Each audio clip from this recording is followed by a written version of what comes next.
اعوذ باللہ من الشیطان الرجیم بسم اللہ الرحمن الرحیم الحمد للہ رب العالمین وسلام علی عبادہ الذین اصطفیٰ۔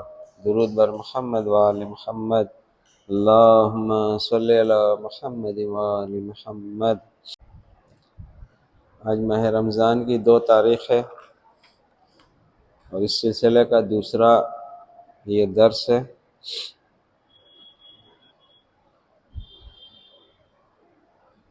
جس آیت کو ہم لوگوں نے ٹاپک بنایا ہے وہ ہے سورہ بنی اسرائیل، 17 نمبر کا سورہ قرآن کا، اور اس کی آیت نمبر 9، جس کی ابھی تلاوت کی ہم نے، جس کا ترجمہ ہے: یہ قرآن یقیناً اس راہ کی ہدایت کرتا ہے جو بالکل سیدھی ہے، اور ان مومنین کو جو نیک اعمال بجا لاتے ہیں یہ بشارت دیتا ہے، اور ان کے لیے بڑا اجر ہے۔ کل اسی پہ بات ہوئی تھی کہ اگر یہ قرآن بالکل سیدھی راہ دکھا رہا ہے تو ہم سب کے راستے پھر الگ الگ طرح سے کیوں ہیں؟ اپنا جائزہ لیں تو کیا ہم سب قرآن سے متمسک ہیں؟ کیونکہ قرآن دنیا میں جتنے بھی مسلم مسلک ہیں ہر جگہ قرآن ہے، قرآن کے بعد ہی کوئی دوسری چیز ان کے یہاں ہے۔ تو قرآن ہر مسلک میں ہے، تو پھر ایسا کیوں نہیں ہے کہ قرآن پہ ہی لوگ یکجا ہو جائیں؟ بہرحال اس پہ بات ہوگی، کل بھی ہوئی ہے۔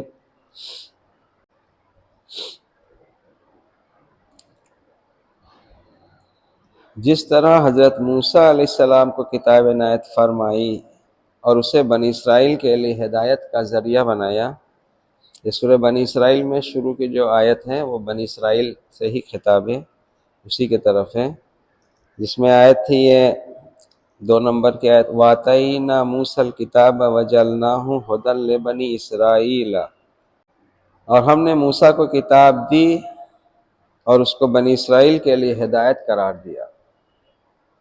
یعنی کہ اللہ نے جناب موسیٰ کو جو کتاب دی تھی وہ بنی اسرائیل کے لیے ہدایت تھی۔ بنی اسرائیل کے لیے جناب موسیٰ کی کتاب ہدایت تھی، تو یہ اللہ رسول اللہ صلی اللہ علیہ وسلم کے زبانی قرآن میں ہمیں یہ بتا رہا ہے کہ جیسے موسیٰ کو جو کتاب دی تھی وہ بنی اسرائیل کے لیے ہدایت اور فرقان تھی، اور یہ کتاب، یہ قرآن جو رسول اللہ صلی اللہ علیہ وسلم پر نازل کیا ہے، اسی طرح یہ قرآن بھی ذریعہ ہدایت ہے، اور اس ہدایت سے فائدہ اٹھانے والوں کو یہ قرآن بشارت دیتا ہے، کامیابی کی بشارت، اجر عظیم کی بشارت۔ یعنی کہ جس طریقے سے جناب موسیٰ کے پر جو کتاب اللہ نے نازل کی تھی وہ بنی اسرائیل کے لیے ہدایت تھی، اسی طرح یہ قرآن رسول اللہ صلی اللہ علیہ وسلم کی امت کے لیے ہدایت ہے۔ تب دیکھنا یہ پڑے گا کہ جناب موسیٰ کو جو کتاب اللہ نے دی تھی وہ بنی اسرائیل نے کیا اس سے ہدایت لی؟ قرآن اس کے بارے میں کیا بتا رہا ہے؟ کیونکہ سب سے زیادہ جس قوم کا تذکرہ قرآن میں ہے وہ بنی اسرائیل ہے۔ جناب آدم کی جب خلقت ہوئی تھی، اللہ نے خلق کیا تھا جناب آدم کو، تو جناب آدم علیہ السلام کے خلقت کے وقت کا واقعہ تقریباً ہر کوئی جانتا ہے کہ اللہ نے فرشتوں سے کہا میں زمین میں خلیفہ بنانے والا ہوں۔ اس میں کئی سوروں میں یہ واقعہ ہے۔ عرض یہ کہ جب اللہ نے کہا کہ جیسے ہی میں روح کو تم سب سجدے میں گر جانا، تقریباً ہر کسی کا سنا ہوا واقعہ ہے، تو سب نے سجدہ کیا، فسجدوا الا ابلیس، سوائے ابلیس کے سب نے سجدہ کیا۔ تب ابلیس سے اللہ نے پوچھا کہ تجھے کس چیز نے سجدے سے روکا؟ تو اس نے تکبر کیا، اس نے کہا تو نے مجھے آگ سے بنایا ہے، اسے مٹی سے بنایا ہے۔ تب اللہ نے کہا کہ جا جو تیری پیروی کرے گا تجھ سمیت سب کو جہنم میں ڈال۔ اس کا پورا واقعہ دیکھیں گے تو کئی سوروں میں ہے کہ اللہ نے جب ابلیس سے یہ کہا تھا جا جو تیری پیروی کرے گا تجھ سمیت ان سب کو جہنم میں ڈال دوں گا۔ تو ایک بات وہاں پہ یہ سمجھنا ہوگا، کیونکہ یہ آدم کی خلقت کا واقعہ ہے، ابھی وہ آدم کا پیر ابھی زمین پہ نہیں پڑا ہے۔ تو ایک قانون اللہ نے بیان کیا، یہ قرآن میں ہے رسول صلی اللہ علیہ وسلم کی زبانی، کہ اللہ نے ابلیس سے کہا تھا کہ جا جو تیری پیروی کرے گا ان سب کو جہنم میں ڈال دوں گا تیرے ساتھ۔ تب ایک بات یہ ہے کہ ابلیس کی پیروکار ہی جہنم میں جائیں گے، یعنی کہ دوسرے لفظوں میں کہا جائے تو جو بھی جہنم میں جائے گا، اہل جہنم کون ہوں گے؟ اب جیسے جیسے سوال چاہے بنا لے، اہل جہنم کون ہوں گے؟ جو ابلیس کی پیروی کرنے والے ہوں گے۔ اہل جہنم کون ہوں گے؟ جو ابلیس کی عبادت کرنے والے ہوں گے۔ اہل جہنم کون ہوں گے؟ جیسا عمل ابلیس نے کیا ہے ویسا عمل کرنے والے ہوں گے۔ اب ابلیس کا عمل کیا تھا؟ جب اللہ نے کہا، تھوڑا سا اس پہ غور کریں گے تو ہو سکتا ہے کچھ چیز سامنے آئے،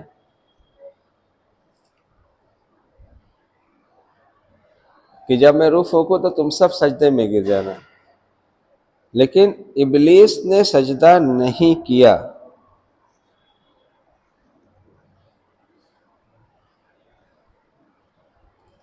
تو اللہ نے اس سے بات کی کہ تجھے کس چیز نے سجدے سے روکا؟ تو اس نے اپنا عذر رکھا کہ تو نے مجھے آگ سے بنایا، اسے مٹی سے بنایا۔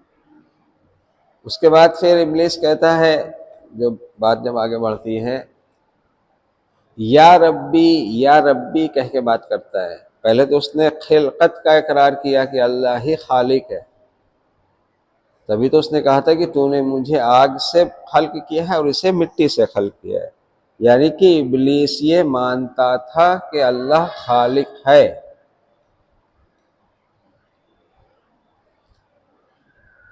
اس کے خلقت میں کوئی شریک نہیں ہے، یہ بات ابلیس جانتا تھا۔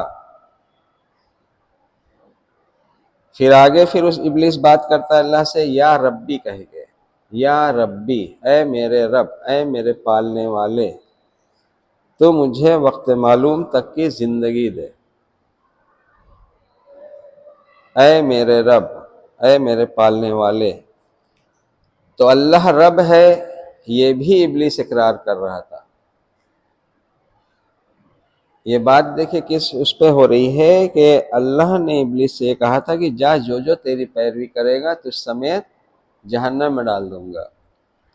تو جہنم میں وہی جائے گا جو ابلیس کا پیروکار ہوگا۔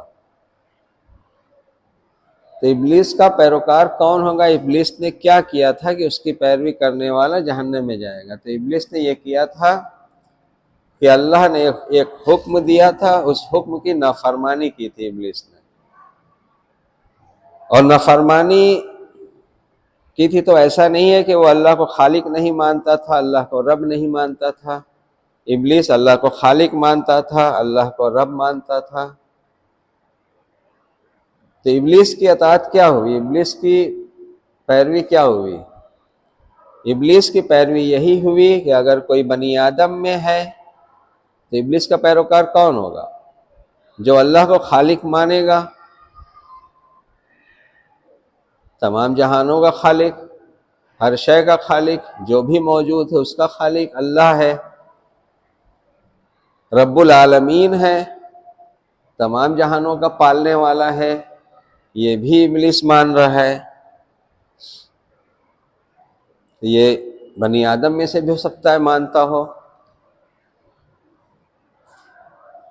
تو ابلیس کی پیروی کیا ہوئی کہ اللہ کو خالق ماننا، اللہ کو رب ماننا،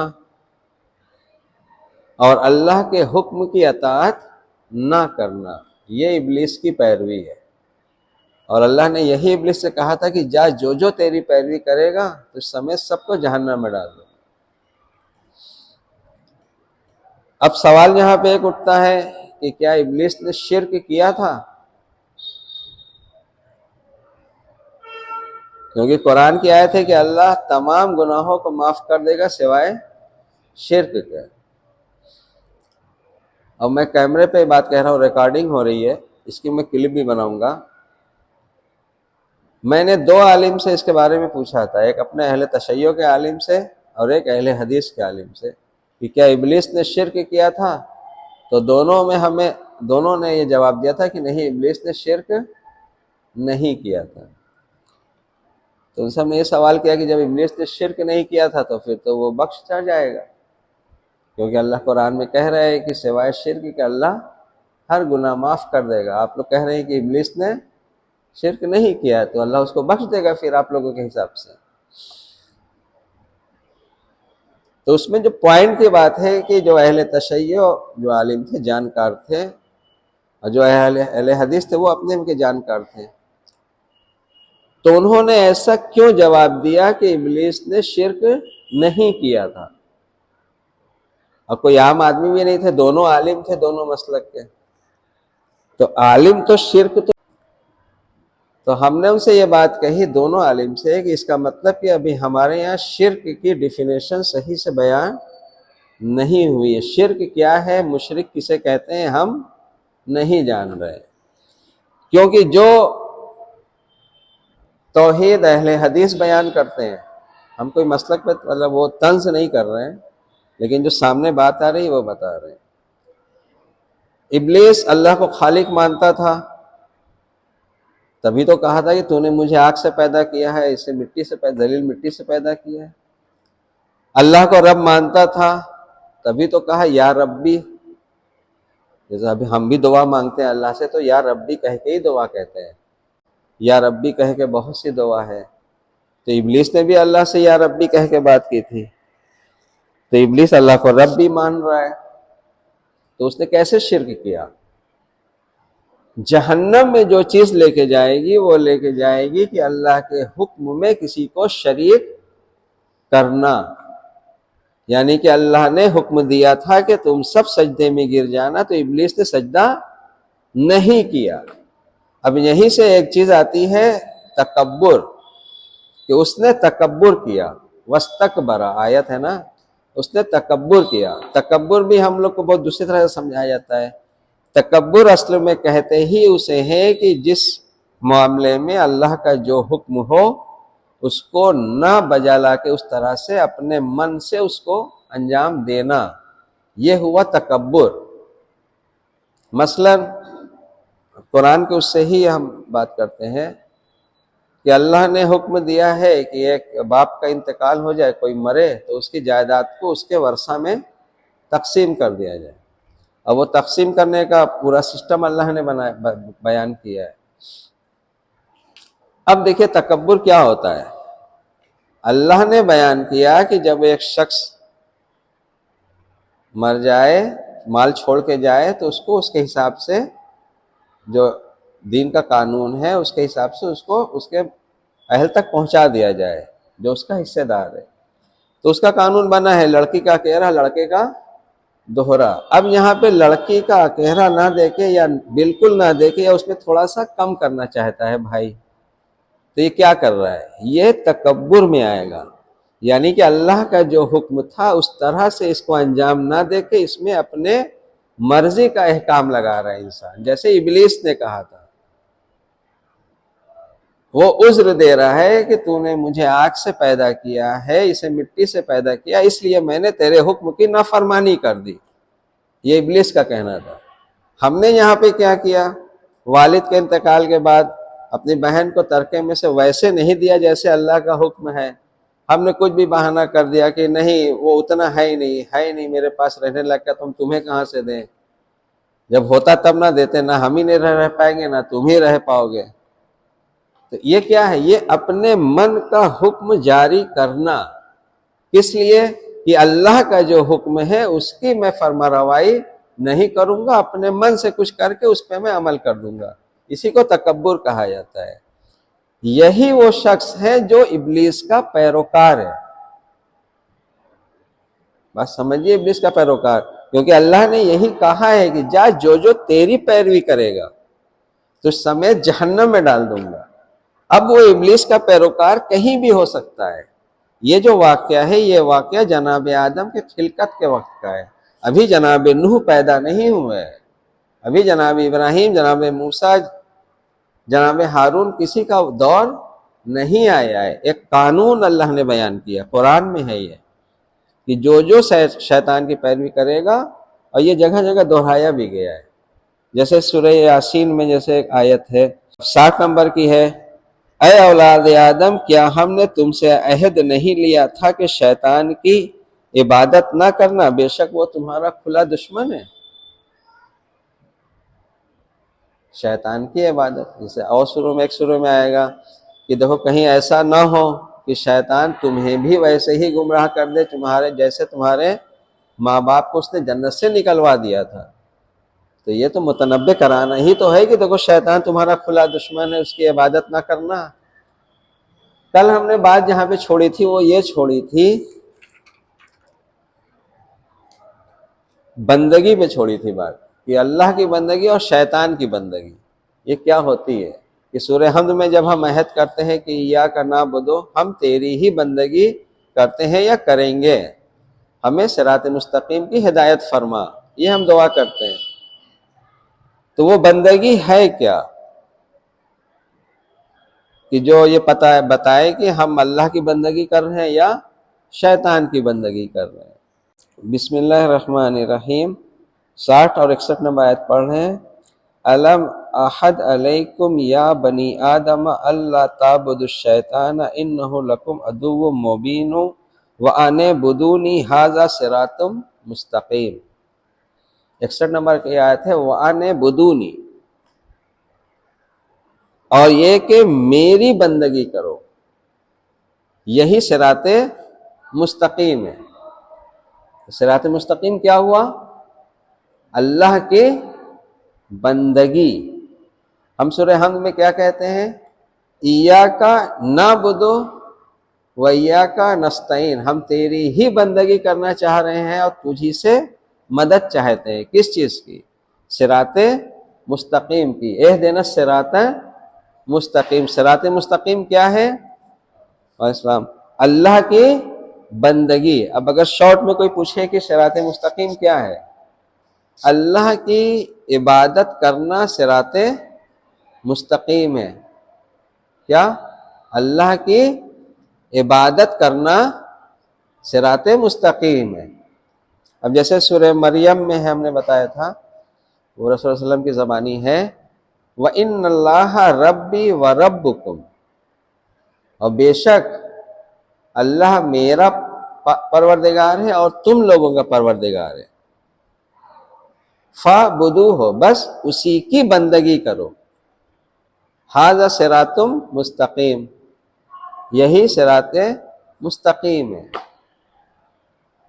پتہ نہیں بات واضح ہو رہی کہ نہیں؟ اگر ہم پوچھیں ایک لفظ میں، ایک لائن میں کہ صراط مستقیم کیا ہے، تو جواب کیا دیں گے؟ کوئی سنا آپ نے؟ بتائیے کیا جواب دیں گے؟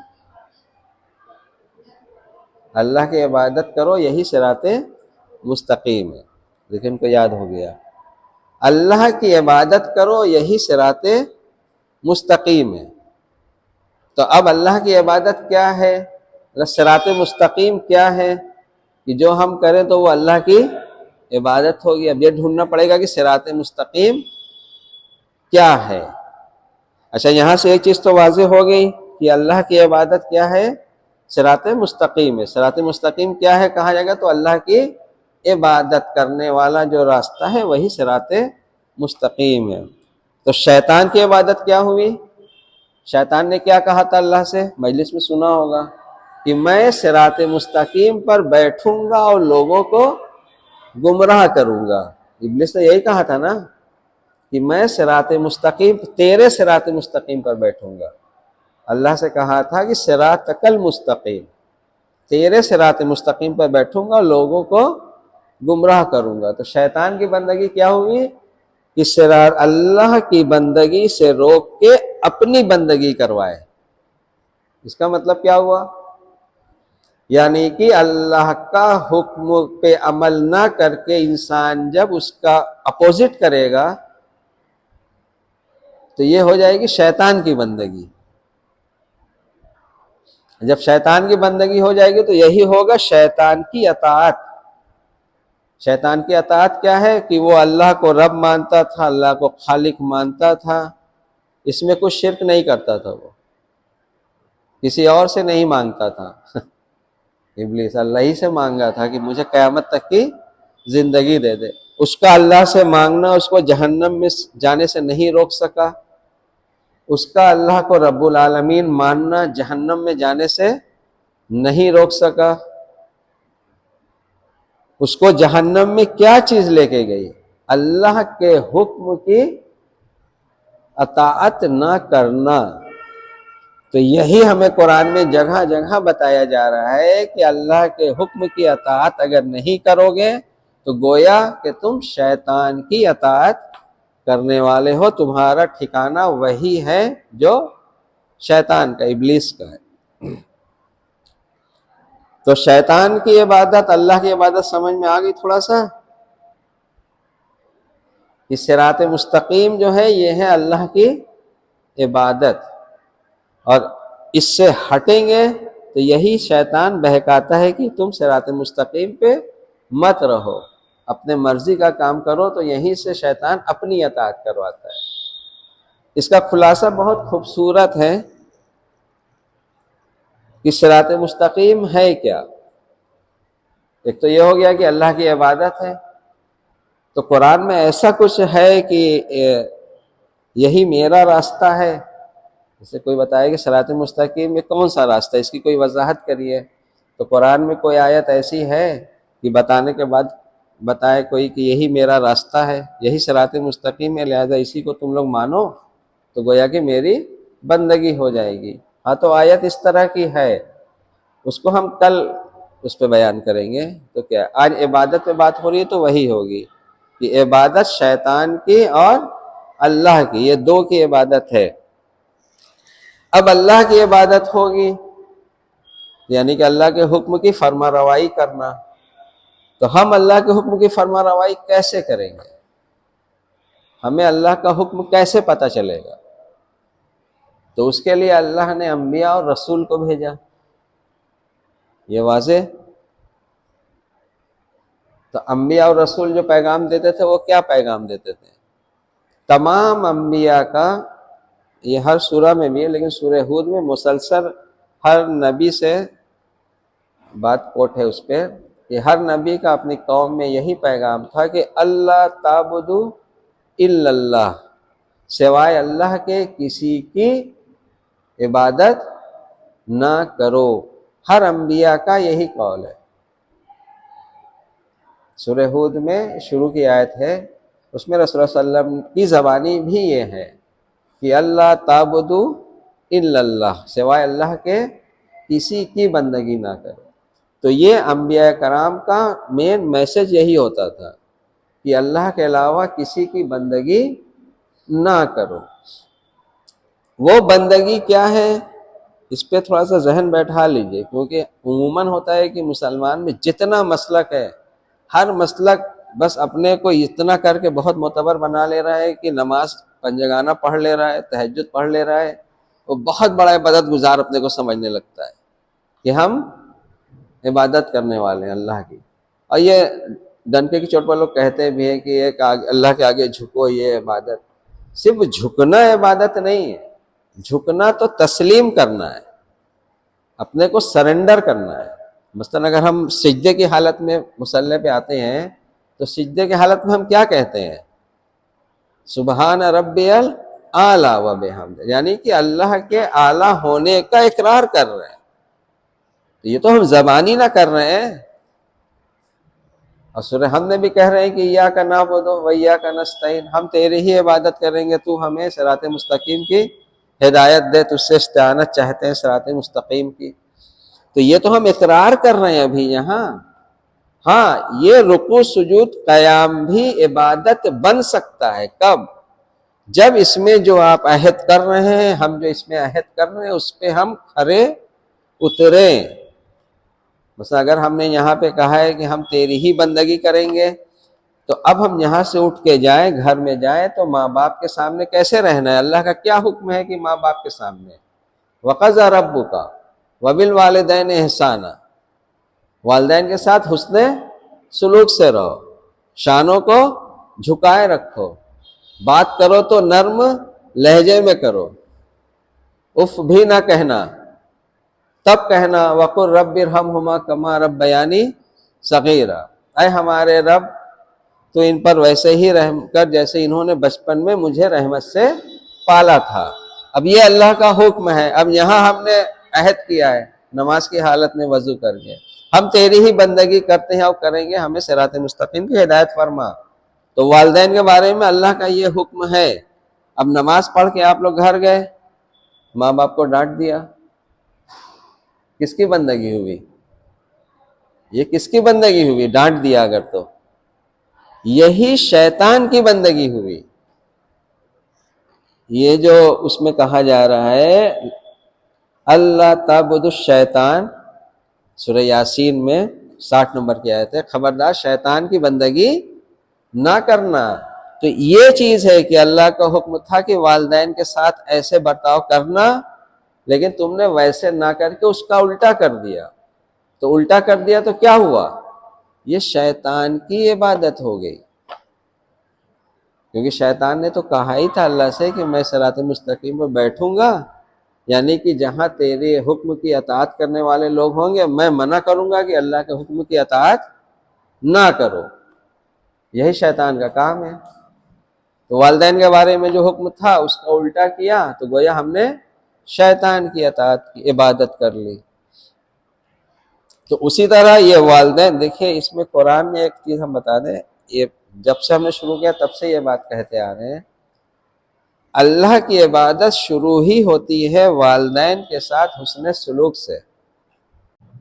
سب سے جو پہلا اسٹیج ہے اللہ کی بندگی کا حکم وہ والدین کے بارے میں ہے، اس کے بعد پھر دوسرا ہے، کیونکہ انسان جب دنیا میں آتا ہے تو سب سے پہلے والدین کا سامنا ہوتا ہے۔ والدین کی وجہ سے دنیا میں ایک بچہ آتا ہے نا، وہی ذریعہ بنتا ہے۔ تو اللہ کا حکم سب سے پہلے والدین کے لیے ہے کہ والدین کے ساتھ تمہیں کیسے برتاؤ کرنا۔ ایک انسان، پچھلے سال تھوڑا سا ہم نے اس پہ ہنٹ دیا تھا، ہر انسان کا ایک اپنا ایک دائرہ ہوتا ہے۔ جیسے میں ہوں تو میرے ماں باپ، میرے بوا، میرے چاچا، میری خالہ، میرے بھائی، میرے بہن، اسی طرح میرا بیٹا تو اس کے ماں باپ، اس کے بوا چاچا، خالہ خالو، بھائی بہن، ماما، آپ ہیں تو آپ کے ماں باپ۔ تو ہر انسان کا ایک اپنا دائرہ ہے یا نہیں ہے؟ ہر انسان کا۔ بات سمجھ میں آ رہی ہے کہ نہیں؟ ہر انسان کا جو دنیا میں موجود ہے اس کا ایک اپنا دائرہ ہے، یعنی کہ اس کے ماں باپ ہو یا نہ ہو، اس میں سے ایک ہو یا دونوں ہو، یا ایک ہو ایک نہ ہو، یا دونوں نہ ہو، لیکن دائرہ ہر انسان کا وہی ہوتا ہے نا، کہ جیسے ماں باپ ہوئے، بھائی بہن ہوئے، بوا ہوئے، چاچا ہوئے، خالہ ہوئے، جو رشتہ بن سکتا ہے، پڑوسی ہوئے۔ اب یہاں آدمی آئے گا تو نوکری کرے گا یا بزنس کرے گا؟ اگر نوکری کر رہا ہے تو ان کے باس ہوئے، اگر بزنس کر رہا ہے تو ان کے جو ہے ویپاری ہوئے۔ کیا تعلق بنا کہ نہیں بنا؟ دوست دشمن سب کا ہوتا ہے، دوست بھی ہوتے ہیں دشمن بھی ہوتے ہیں۔ یہ جتنا تعلق ایک انسان کا دوسرے سے بن رہا ہے سب کا اپنی جگہ پر ہے۔ آپ کا پڑوسی بھی ہے تو میرا پڑوسی بھی ہے، ان کا ہے تو ان کا بھی ہے، ان کا بھی ہے۔ ممکن ہے کہ میں ہوں، میرے بغل میں ایک مکان ہے تو میرا پڑوسی بھی وہی، اس کا پڑوسی بھی وہی، میں بغل والے کا پڑوسی، اس کے لیے میں پڑوسی۔ تو ملا جلا کے ہر انسان کا اپنا دائرہ ہے۔ یہی جو دائرہ ہر انسان کا ہے، اسی کے متعلق جو اللہ کا حکم ہے دھیان سے بات سنیے، ہر انسان کا جو اپنا ایک دائرہ ہے اس دنیا میں زندگی گزارنے کا، اسی کے متعلق جو بھی اللہ کا حکم ہے اسی کے حساب سے زندگی بسر کرنے کا نام ہی اللہ کی عبادت کہلاتی ہے۔ اس سے ہٹ کے کچھ نہیں ہے۔ جیسے پہلا حکم بتایا ماں باپ کا، اگر ماں باپ کے بارے میں اللہ کا حکم ہے کہ خبردار اف بھی نہ کہنا، بات کرنا تو نرمی سے کہنا، اگر نہیں کیا تو یہ شیطان کی عبادت ہے، سیدھے جہنم میں کوئی دوسرا تیسرا نہیں جائے گا۔ ایک فارمولا جو اللہ نے بیان کر دیا، ابلیس سے کہہ دیا کہ جا جو تیری پیروی کرے گا تو سمیت جہنم میں ڈال دوں گا۔ تو ابلیس کی پیروی پکڑنا پڑے گا کہ کیا ہے، سمجھنا پڑے گا۔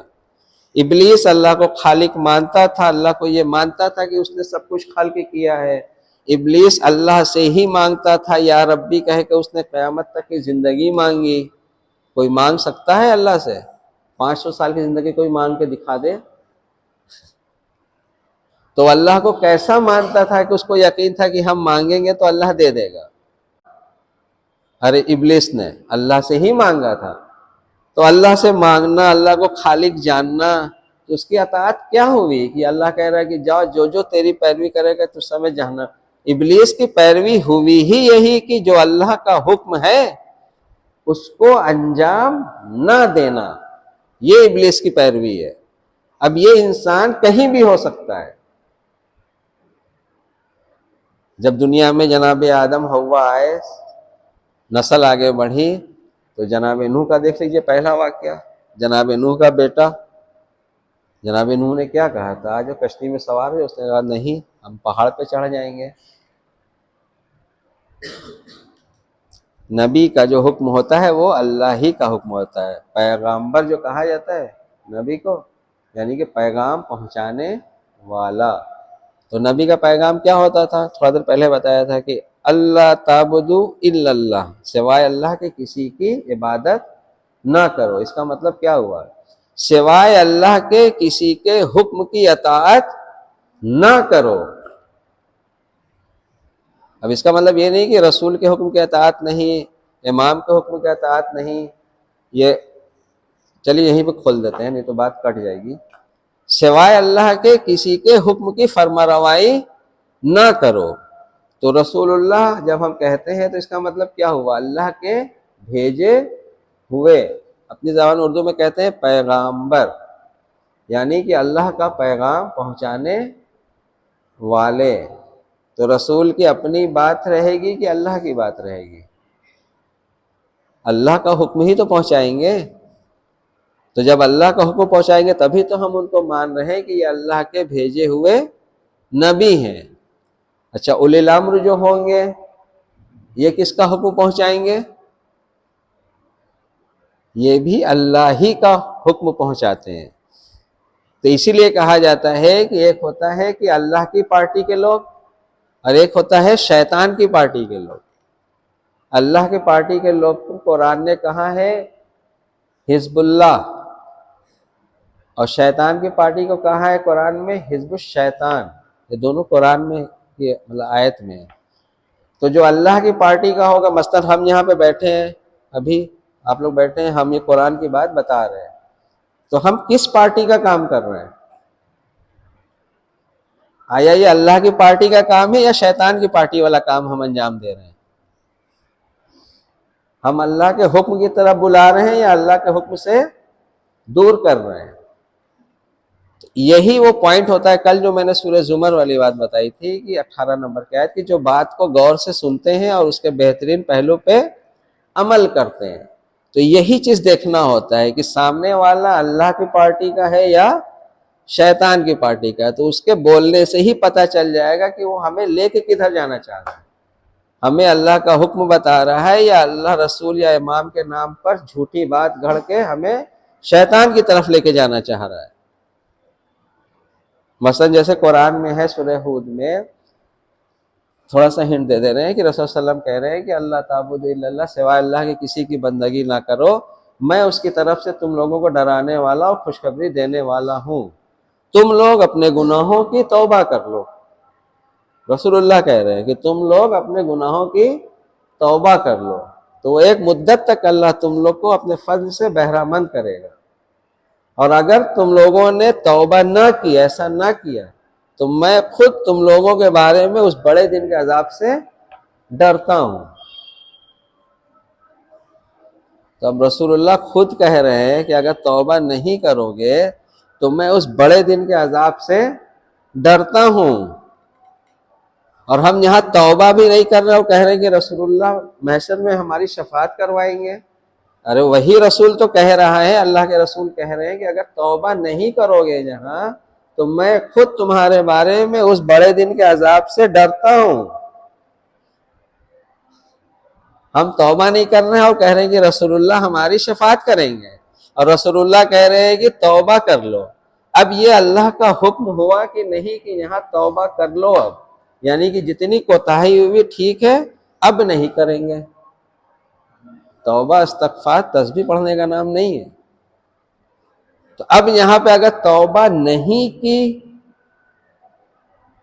تو کیا ہوگا؟ جیسے ہم نے آپ کو بتایا کہ رسول اللہ نے یہ کہا ہے کہ اپنے گناہوں کی تم لوگ توبہ، گناہ کا مطلب کہ سیدھی سی یہی کہ آپ کا جو دائرہ ہے، آپ نے اس دائرے میں جس کا جو حق تھا نہیں ادا کیا، اسی سے توبہ کرنا ہے۔ لیکن آپ نے کسی سے طے کیا 1000 روپیہ، اس کو دیا 800 روپیہ، یہ آپ کا ذاتی نہیں ہے، آپ دو آدمی کا، آپ نے اس کا نقصان کیا ہے، یہ توبہ ہوتی ہے، اس کی توبہ کرنا ہے۔ اور اگر توبہ نہیں کی، رسول اللہ کی بات نہیں مانی، تو کیا کیا؟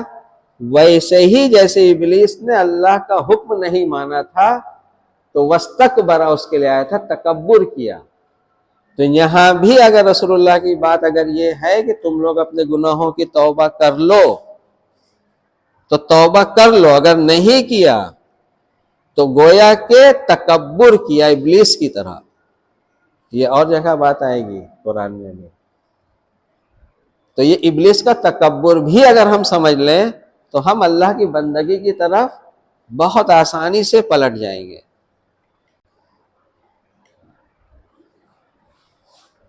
اذان ہو گئی ان لوگ کی نا؟ چلے انشاءاللہ کل، وآخر دعوانا الحمدللہ رب العالمین۔